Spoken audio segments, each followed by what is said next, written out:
Chairman Pakistan Tehreek Insaf Imran Khan اور پاکستان تحریک انصاف اور پاکستان تحریک انصاف کے ورکرز کے لیے جو آج خوشخبریوں کا دن تھا وہ ابھی تک ختم نہیں ہوا، اور ایک اور خوشخبری جو ہے وہ سنا دی گئی ہے۔ F8 کچہری کا جو معاملہ تھا جہاں پہ عمران خان صاحب نے پیش ہونا تھا، اس حوالے سے اب مزید تفصیلات جو ہیں وہ آ چکی ہیں۔ ساتھ ہی ساتھ اس وقت پاکستان تحریک انصاف کے کارکنان کی بڑے پیمانے پر گرفتاریاں کی جا رہی ہیں، اس حوالے سے کچھ ایکسکلوسیو ڈیٹیلز ہیں جو آپ کے ساتھ شیئر کرنی ہیں، اور پھر مریم نواز کے حوالے سے کچھ تفصیلات موصول ہوئی ہیں جاتی عمرہ سے، وہ آپ کے ساتھ آخر پر شیئر کروں گا۔ لیکن ان تمام تر تفصیلات سے پہلے درخواست کروں گا کہ چینل کو سبسکرائب کرنا مت بھولیے گا، بیل آئیکن کو بھی دبا دیجیے گا تاکہ میرے آنے والی تمام تر ویڈیوز جو ہیں وہ آپ تک پہنچتی رہیں، اور آپ کو اور میرا جو یہ تصویر اور آواز کی دنیا کا ساتھ ہے یہ برقرار رہ سکے۔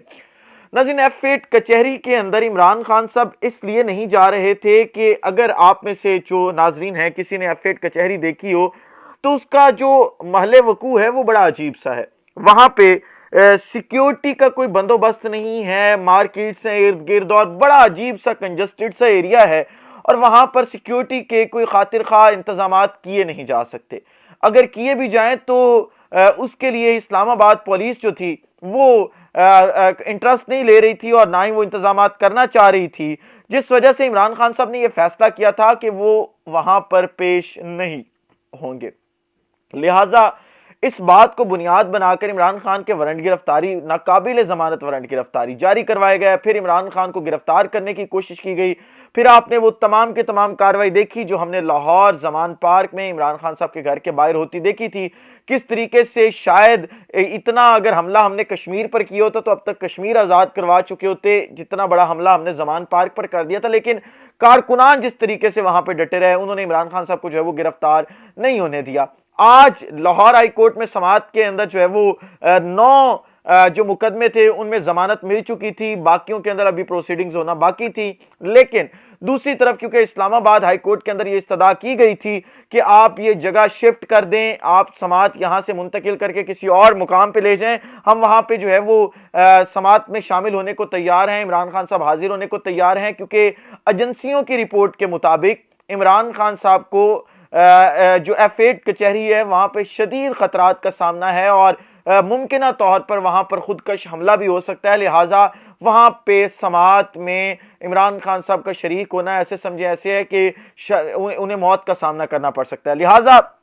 اب فیصلہ یہ کیا گیا ہے کہ عمران خان صاحب کی سماعت تو ہوگی، اور عمران خان صاحب خود بھی سماعت سے بھاگنا نہیں چاہتے تھے، لیکن ان کا ایک چھوٹا سا ہی مطالبہ تھا جو میں نے آپ کے سامنے رکھ دیا کہ آپ جگہ تبدیل کریں، لہٰذا آج جگہ تبدیل کرنے کا فیصلہ کر لیا گیا ہے۔ اب وہ سماعت F8 کچہری کے بجائے G11 میں ہوگی، اور وہاں پر پراپر سیکیورٹی کے جو انتظامات ہیں وہ کیے جائیں گے۔ دوسری طرف جو اسلام آباد پولیس ہے اس کی یہ کوشش ہے کہ کسی طریقے سے وہاں پر عوام کا جمع غفیر اکٹھا نہ ہو سکے، کارکنان وہاں پہ نہ پہنچ سکے، لہٰذا انہوں نے ابھی سے سٹنگ آپریشن شروع کر دیا ہے، کارکنان کی گرفتاریاں شروع کر دی ہیں، اور ساتھ ہی ساتھ جو ہے وہ راستے بلاک کرنا اور شروع کر دیے ہیں، اور ساتھ ہی ساتھ ٹریفک کا ایک جامع پلان جو ہے وہ دے دیا انہوں نے کہ اس طریقے سے کل ٹریفک جو اسلام آباد کے وہ موو کرے گی، اور جو غیر ضروری سفر کے لیے انہوں نے کہا ہے کہ آپ جو ہے وہ سائٹ پہ نہیں جا سکتے، ساتھ انہوں نے آئیڈینٹی کارڈ رکھنے کا کہا ہے کہ آپ گاڑی کے ڈاکومنٹس اور اپنی جو آئیڈینٹیفیکیشن کارڈ ہے وہ اپنے ساتھ رکھیں، تب ہی آپ سفر کریں، کیونکہ کل بہت زیادہ پیمانے پر جو ہے یہ گرفتاریاں کرنا چاہ رہے ہیں، اور ساتھ ہی ساتھ جو ہے وہ یہ سختی کرنا چاہ رہے ہیں تاکہ عمران خان صاحب کل جس طریقے سے وہ پیش ہوتے ہیں عدالتوں میں، یعنی ان کی طرف سے تو کال نہیں دی جاتی لیکن کارکنان اتنی بڑی تعداد میں نکلتے ہیں کہ وہ ساتھ چلتے ہیں پھر عمران خان کے، اور عدالتوں تک جو ہے وہ پہنچ جاتے ہیں، اور اس کے بعد پھر عدالتوں کے باہر جو ہے وہ ایک جلسہ عام کا منظرنامہ جو ہے وہ لگ رہا ہوتا ہے، اور ایسے لگ رہا ہوتا ہے کہ شاید یہاں پہ پاکستان تحریک انصاف کا جلسہ ہو رہا ہے۔ ایک ریلیف تو یہ مل گیا، لیکن دوسری طرف آپ ذرا یہ دیکھیں کہ کارکنان جو تحریک انصاف کے ہیں ان کے خلاف پنجاب میں اور وفاق میں بڑے پیمانے پر گرفتاریوں کا سلسلہ شروع ہو چکا ہے۔ اب تک تقریباً 200-250 افراد کو جو ہے وہ گرفتار کیا جا چکا ہے اور بڑے پیمانے پر جو ہے وہ پکڑ دھکڑ کا سلسلہ جو ہے وہ شروع کیا ہے پولیس نے. لیکن جس طریقے سے وہ گرفتاریاں کرنا چاہ رہے ہیں اس کے اوپر تو آئی جی صاحب سے آج لاہور ہائی کورٹ کے اندر جج صاحب نے پوچھا تھا کہ اس چیز کی آپ کیا گارنٹی دیتے ہیں کہ سیاسی انتقامی کارروائی نہیں ہوگی. انہوں نے کہا تھا جی ہم یہ شورٹ کریں گے کہ سیاسی انتقامی کارروائی نہ ہو. لیکن فی الحال گرفتاریوں سے یہی لگ رہا ہے کہ جو بیان آئی جی صاحب نے دیا تھا عدالت کے اندر جج صاحب کے روبرو, اس بیان سے تو وہ انحراف کر رہے ہیں, اس سے تو وہ بھاگ رہے ہیں. لہٰذا اب دیکھنا یہ ہوگا کہ کس طریقے سے جو ہے وہ آئی جی پنجاب کو جو ہے وہ باؤنڈ کیا جاتا ہے, کس طریقے سے ان کی سرزنش کی جاتی ہے ان تمام کارروائیوں کے خلاف. لیکن فی الحال جی بڑے پیمانے پر پکڑ دھکڑ کا سلسلہ جاری ہے اور پولیس نے ٹارگٹ بنایا کہ ہم نے اتنے لوگوں کو گرفتار کرنا ہے, لہٰذا اتنے لوگوں کو انہوں نے گرفتار کر کے ہی دم لینا تاکہ پاکستان تحریک انصاف کے کارکنان میں خوف و ہراس پھیل سکے. لیکن انہیں یہ سمجھ نہیں آ رہی کہ جو عوام پاکستان ہے اس کی نبض کیا چل رہی ہے. عوام پاکستان اس قسم کا کوئی بھی پریشر لینے کو تیار نہیں ہے اور نہ ہی وہ لے گی. لہٰذا آپ صرف جو ہے وہ اپنے ہوا میں تیر چلا رہے ہیں, چلاتے رہیں, کوئی مسئلے والی بات نہیں. آخری خبر لے لیں مریم نواز کے حوالے سے, کیونکہ مریم نواز جو ہے ان کی درینہ خواہش ہے کہ عمران خان کو گرفتار کیا جائے, پلڑے برابر کیے جائیں. آج میں ہیٹ فیلڈ میں بیٹھا تھا ایک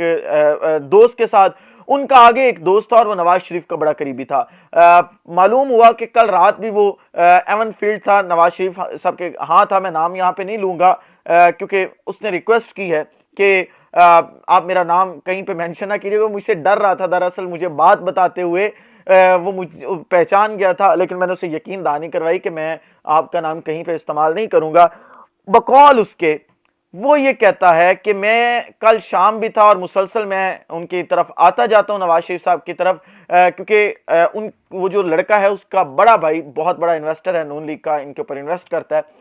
تو بقول اس کے کہ میاں صاحب صرف اس وجہ سے پاکستان نہیں جا رہے کہ ان کی صرف ایک ہی خواہش ہے کہ پلڑے برابر کیے جائیں, اور جس طریقے سے پلڑے برابر کیے جائیں وہ بھی اس نے کھل کے بتا دیا. اور اس نے کہا کہ جی میاں صاحب یہ چاہتے ہیں کہ عمران خان کو نااہل کیا جائے, پھر ہم دونوں کا کیس عدالت میں جائے اور پھر دونوں کو جو ہے وہ اہل کیا جائے. ایسے پلڑے برابر ہو سکتے ہیں. یا پھر اگر میں باہر ہوں پاکستان سے تو عمران خان کو جیل میں ڈالا جائے اور پھر الیکشن کروائے جائیں, تاکہ اگر میں حصہ نہیں لے رہا تو عمران خان صاحب بھی حصہ نہ لے سکے. لیکن انہیں یہ سمجھ نہیں آ رہی کہ عمران خان اگر جیل میں جائے گا تو جو ان کی رئی صحیح ساکھ ہے پورے ملک میں کوئی 20-22% پٹواریوں کا جو پٹواریوں کے اندر ان کی مقبولیت رہ گئی ہے وہ بھی مکمل طور پر جو ہے وہ ختم ہو جائے گی, اور اس کے بعد یہ کہیں کے نہیں رہ جائیں گے. انہوں نے ایڈونچر کرنا ہے ضرور کریں, شوق سے کریں, لیکن یہ ایڈونچر بھی انہیں الٹا پڑنے والا ہے, کیونکہ جس طریقے سے مریم نواز نے آ کر نون لیگ کی جئی تئی پھیری ہے, جس طریقے سے نون لیگ کا جنازہ جو ہے وہ نکالا ہے, یہ خواہش مریم نواز کی عمران خان کو گرفتار کرنے والی یا نااہل کرنے والی جو ہے وہ آخری کیل ثابت ہوگی نون لیگ کے تابوت میں, اور اس کے بعد نون لیگ میرے خیال نہیں ہے کہ دوبارہ کھڑی ہو سکے. اس ولاگ سے اجازت دیجیے, اگلا اپنا خیال رکھیں, اپنے لوگوں کا خیال رکھیے, وطن عزیز پاکستان کا خیال رکھیں. اس وطن عزیز پاکستان کو اور آپ تمام لوگوں کا اللہ حامی و ناصر ہو. پاکستان زندہ باد.